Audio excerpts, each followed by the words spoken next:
Innal hamdalillah asyhadu an la ilaha illallah wahdahu la syarikalah wa asyhadu anna Muhammadan abduhu wa rasuluhu alladzi la nabiyya wa la rasula ba'dah sallallahu wasallam alaihi wa ala alihi wa sahbihi wa man tabi'ahum bi ihsan amma ba'd. Babu syira'il imamil hawaija binafsihi. Imam membeli kebutuhan-kebutuhannya oleh dirinya sendiri. Maksud bab ini, kata Imam Ibnu Hajar, untuk menepis anggapan bahwa kalau seorang imam, seorang pemimpin, seorang ulama membeli di pasar itu menurunkan kualitas akhlaknya. Maka anggapan itu salah.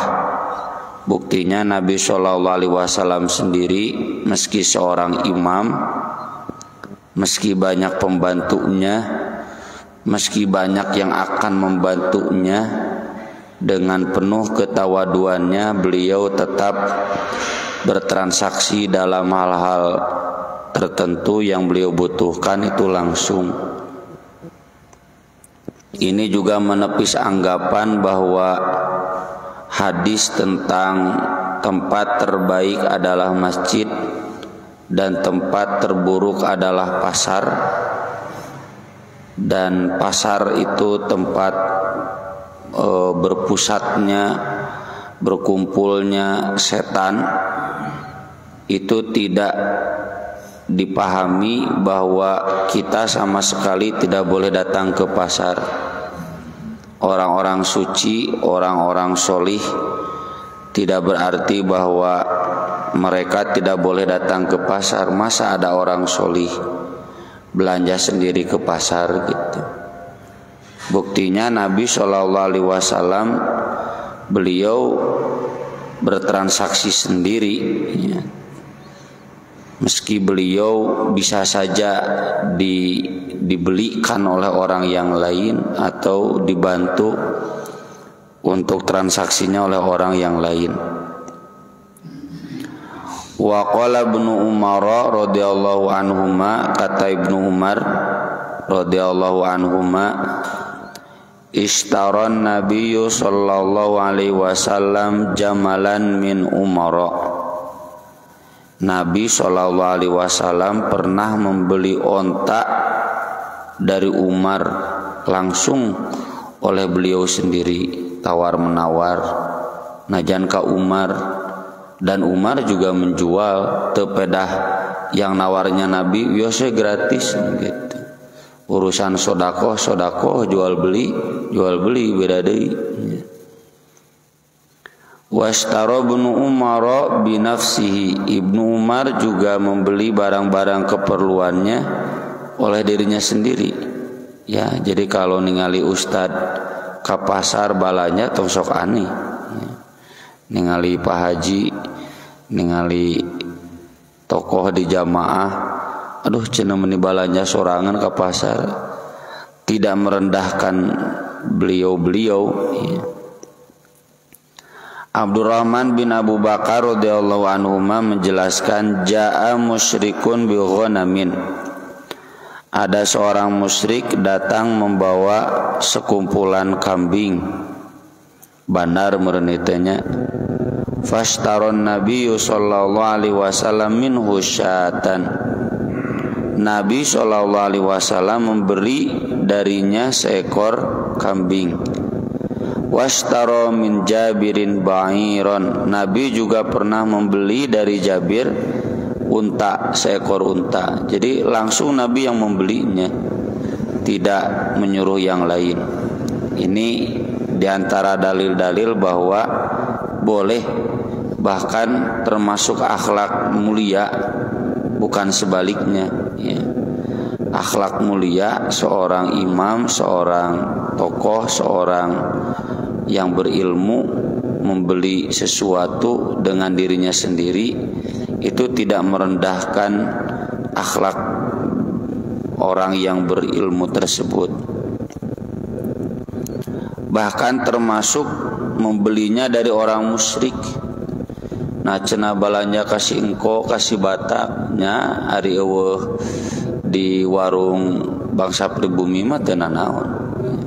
Tapi kalau memang ada di sesama muslim, ini tentu tidak membatalkan ayat-ayat Quran ya, bahwa kita harus menjadikan wali itu sesama mukmin, jangan menjadikan orang kafir sebagai wali. La yattakhidil mu'minunal kafirina awliya'a min dunil mu'minin. Dengan menomorduakan orang mukmin gak boleh ka orang mukmin heula nya. Eta nu produksi TGM cai TGM Ustad cenah ngan ieu teh kapaksa meser botol kemasan TGM teh ti orang Cina. Dacan aya pengusaha muslim anu produksi botol cai dalam jumlah yang banyak murah, aya mararaha. Doraka teu nyante da konteksna mah bisnis. Bongan eueuh pengusaha anu muslim anu mampu menyediakan itu teu naon. Teras Aisyah radhiyallahu anha menjelaskan ishtara Rasulullah sallallahu alaihi wasallam min Yahudiyyin ta'aman nasi'atin. Rasulullah sallallahu alaihi wasallam pernah membeli dari seorang Yahudi makanan, dalam riwayat lain gandum teh di urang mah tarigu.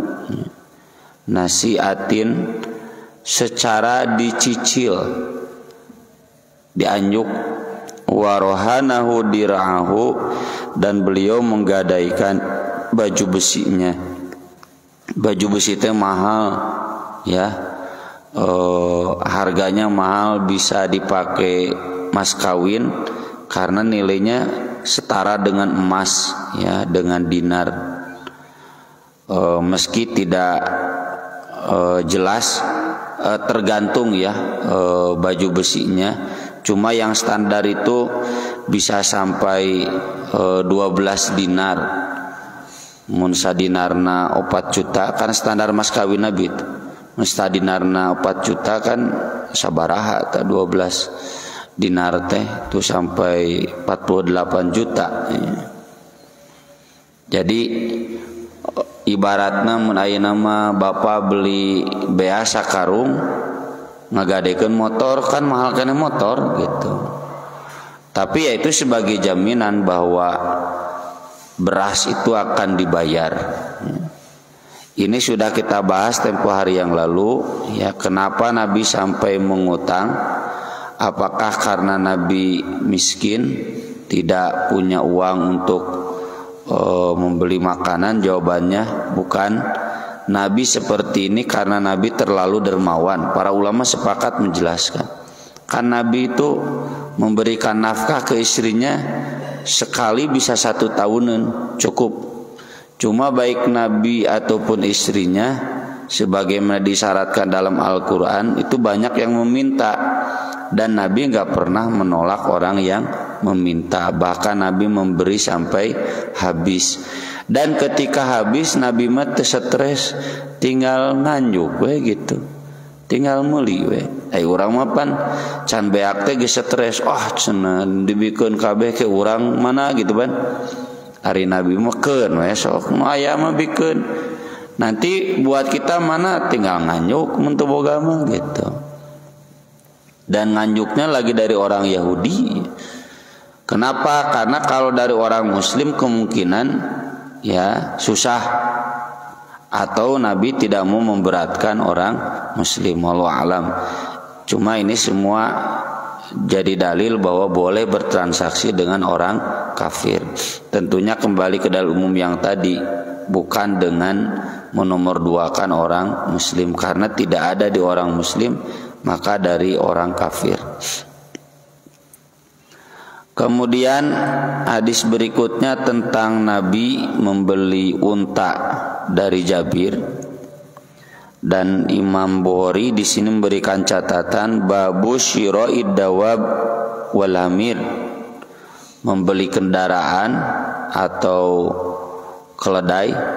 Keledai itu mun aya nama kol buntung meureun lah nya mobil angkut.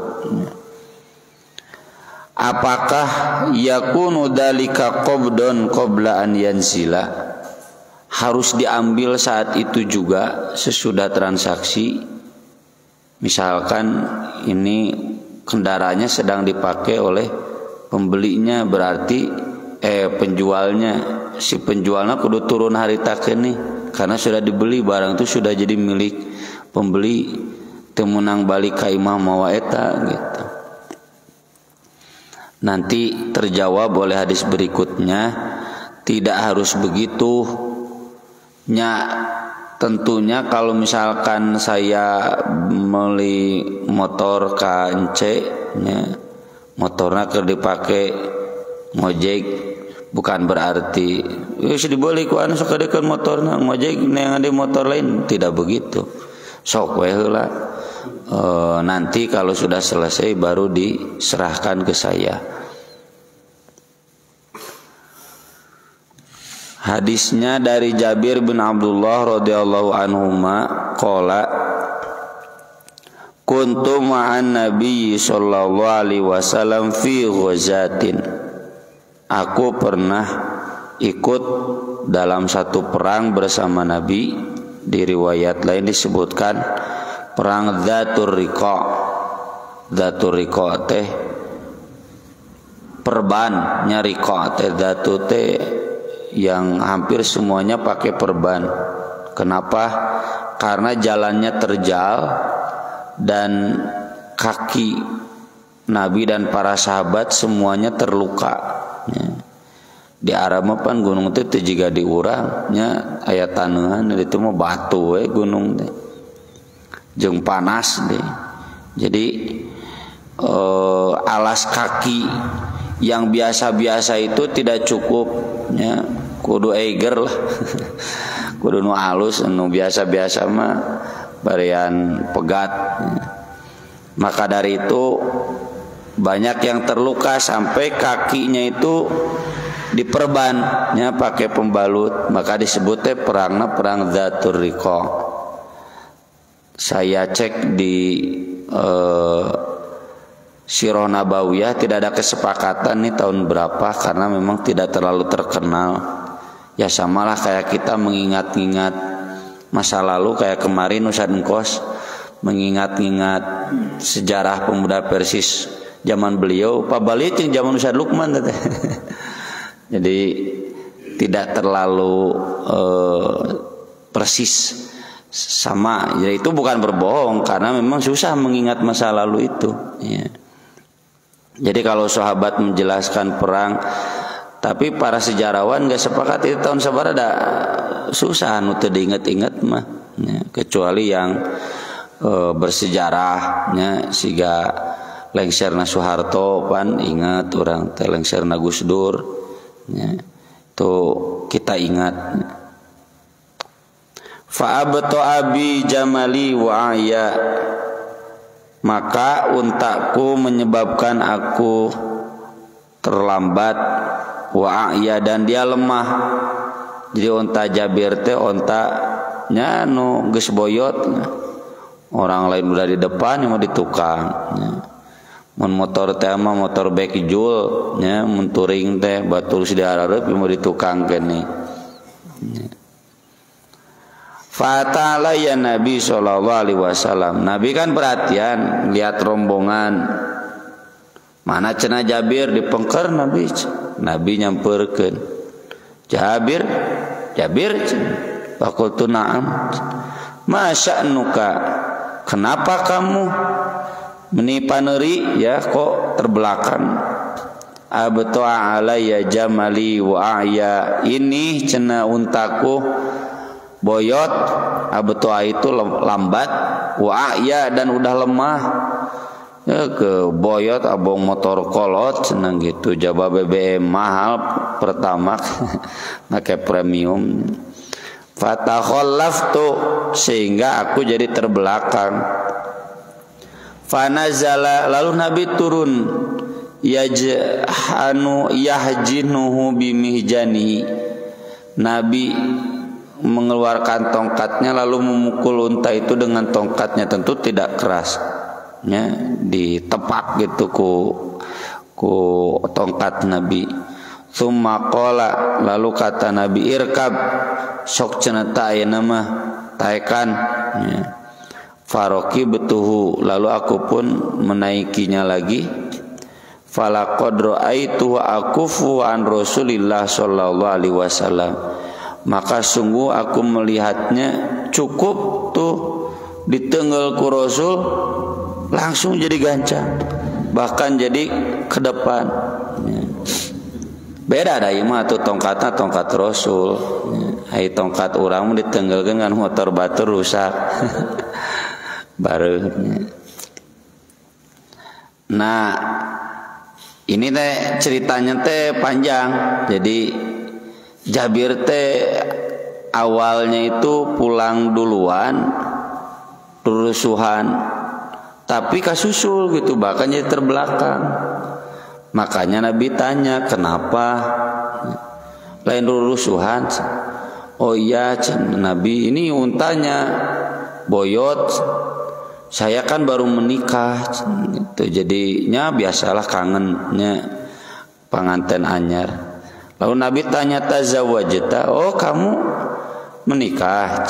Qultu na'am, ya Nabi. Bikron am thayyiban, ke gadis atau ke janda? Qultu bal thayyiban, ke janda cenah.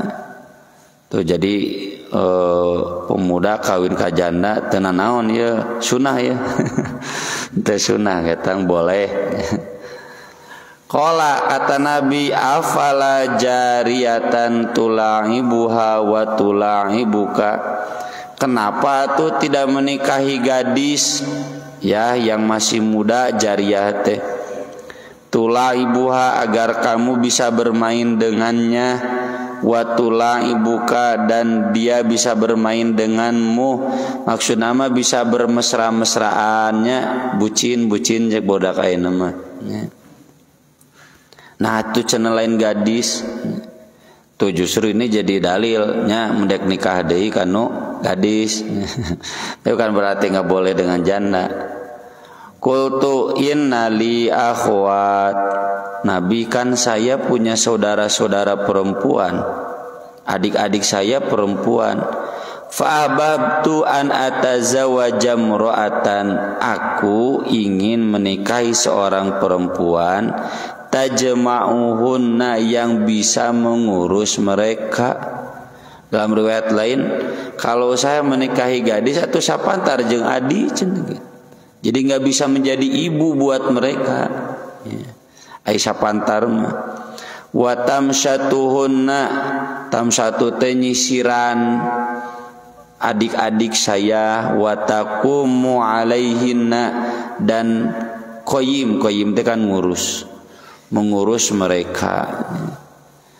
Ngahaja cenah menikahi janda yang agak tua biar menggantikan peran ibu buat adik-adik saya.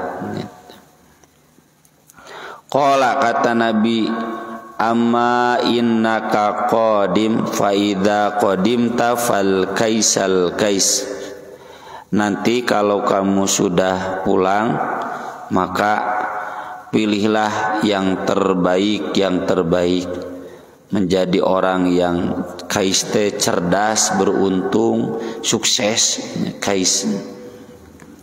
Tsumma qala, lalu kata Nabi, atabi'u jamalak, itu cenah unta kamu mau kamu jual enggak cenah gitu. Mundek dijual ka abdi gitu kata Nabi. Bagus gancang enak. Qultu na'am, iya tuh cenah gitu.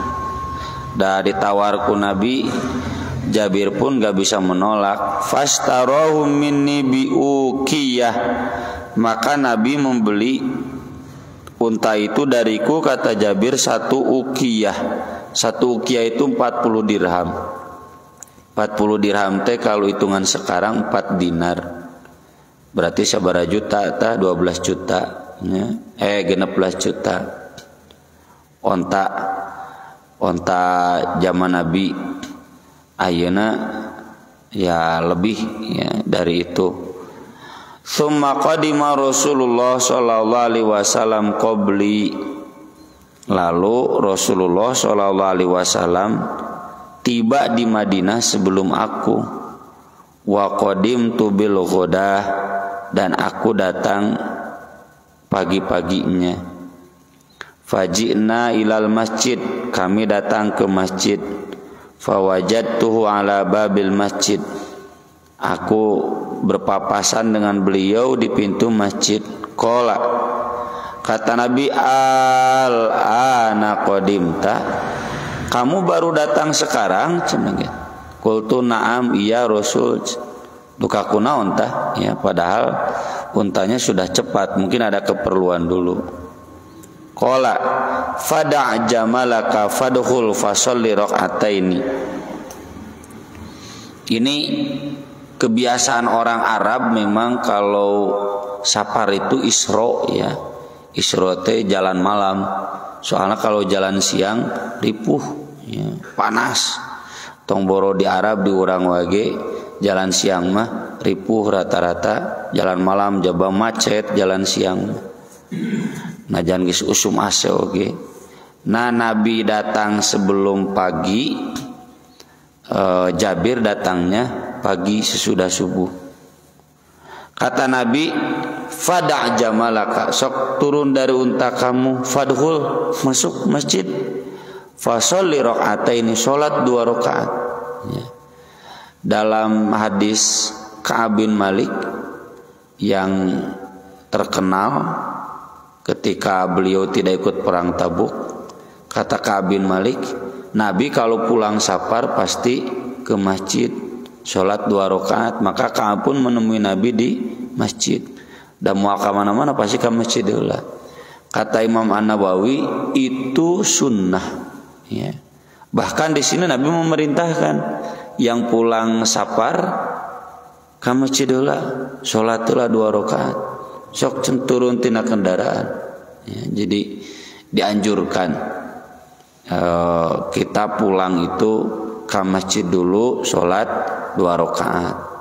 Ada orang mana gitu teh biasanya balik ibadah haji ya, padahal bukan ibadah haji unggul, semua safar ya.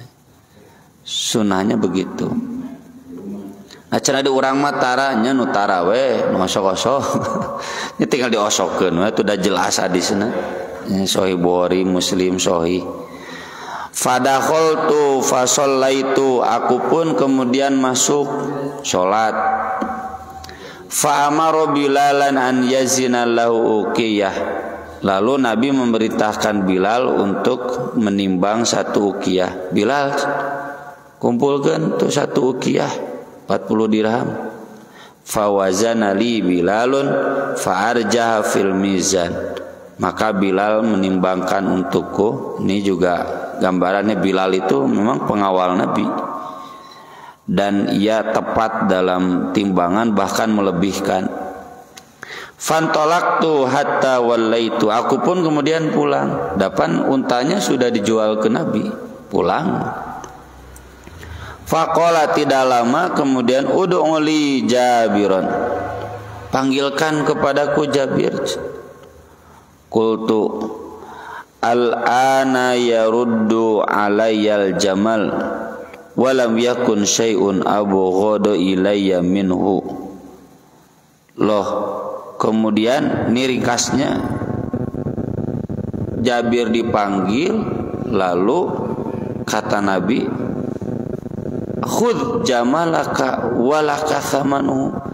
Ini ambil lagi untanya sama kamu. Tadi uang 1 uqiyah udah buat kamu aja. Kata Jabir, Nabi mengembalikan lagi kepadaku untanya, dan tidak ada sesuatu pun yang lebih aku benci dari beliau selain itu. Ini satu para ruguh menjual unta ke Nabi, terus untanya dikembalikan dan uangnya pun tidak ditarik kembali. Kemungkinan besar Jadi sesudah Nabi membeli, Nabi ingat Jabir teh pengantin anyar butuh kendaraan, ya. Maka Nabi membatalkan dan uang tadi nggak ditarik, hitung-hitung mereklah yang pengantin anyar. Gitu Nabi mah mereka pengantin anyar teh 12 juta, ya. Sunnah. Ini jadi dalil bahwa boleh jual beli langsung tadinya Nabi dengan Jabir, dan Jabir juga nggak usah ngasih gratis meskipun ke Nabi, ya. Jadi lamun Pak Haji nawar ke bapak, wis yang Pak Haji mah gratis ulah, nah sok mayar anger jual beli, ya.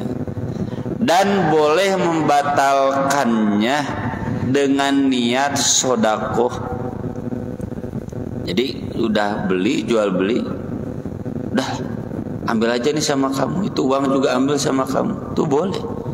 Dan di sanalah kedermawanan Nabi Shallallahu Alaihi Wasallam. Jadi ahi urang mapannya, cenah abong ustad hayang nate gratis weh gitu.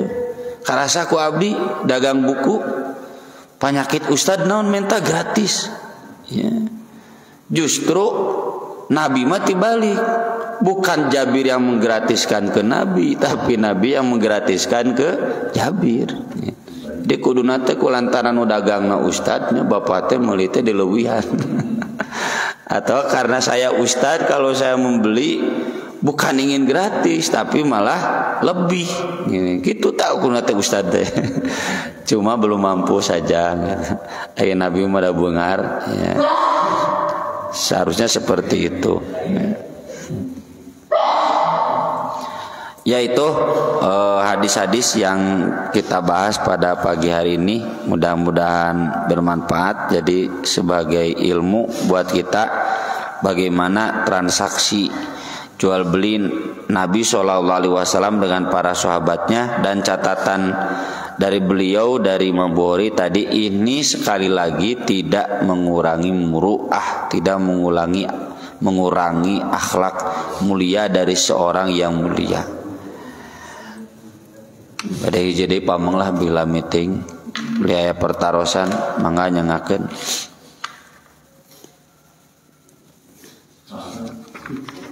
Daya cekap daya menyatos lah. Turun aku lo qouli hadza wa astaghfirullah li wa lakum subhanakallahumma bihamdik asyhadu an la ilaha illa anta astaghfiruka wa atubu ilaik. Wassalatu wassalamu ala rasulillah. Wassalamualaikum warahmatullahi wabarakatuh.